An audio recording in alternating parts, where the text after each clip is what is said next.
Brazilian football operates on a cycle of high-stakes expectation.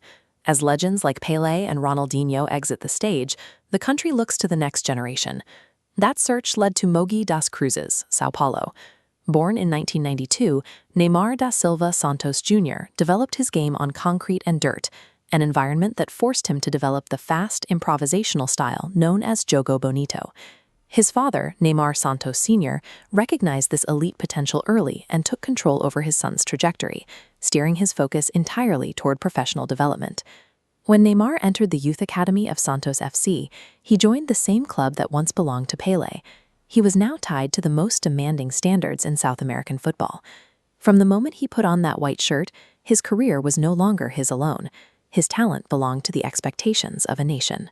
By 2010, the teenager had transitioned from an academy prospect into the preeminent player in South American football, dismantling professional defenses with the same speed he learned on the streets. In 2011, he delivered on his first major promise to the Santos fanbase, leading the club to the Copa Libertadores title, their first since the early 1960s. Despite this historic victory, Neymar faced a strategic limit. He had conquered his home continent as a teenager, and staying in Brazil meant his professional growth would eventually plateau. To become a global icon, he had to leave his homeland and face the pressure of elite European competition. In 2013, Neymar joined FC Barcelona.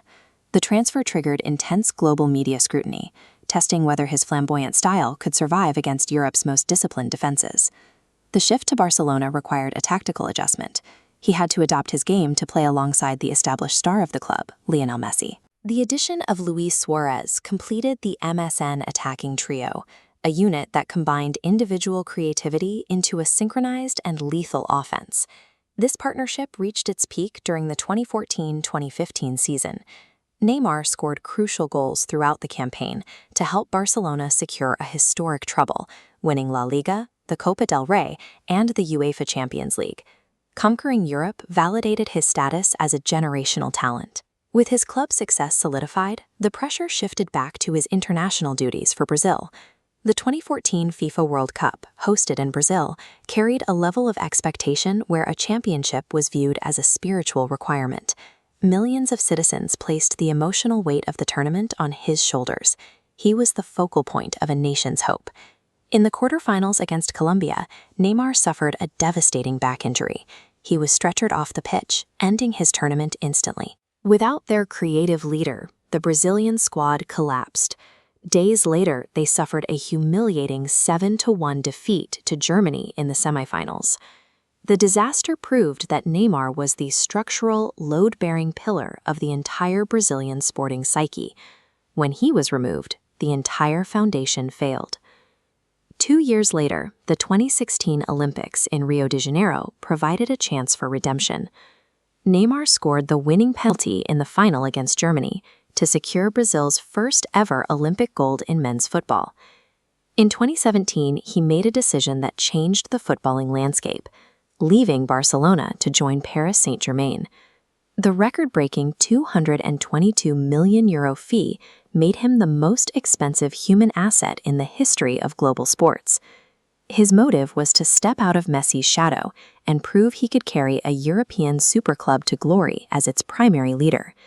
In Paris, Neymar took on the role of the primary focal point for a multi-million-dollar sporting franchise.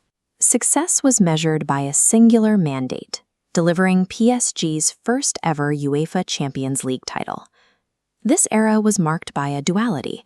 He produced brilliant domestic performances, but his impact was constantly limited by recurring injuries and the narrow loss in the 2020 Champions League final.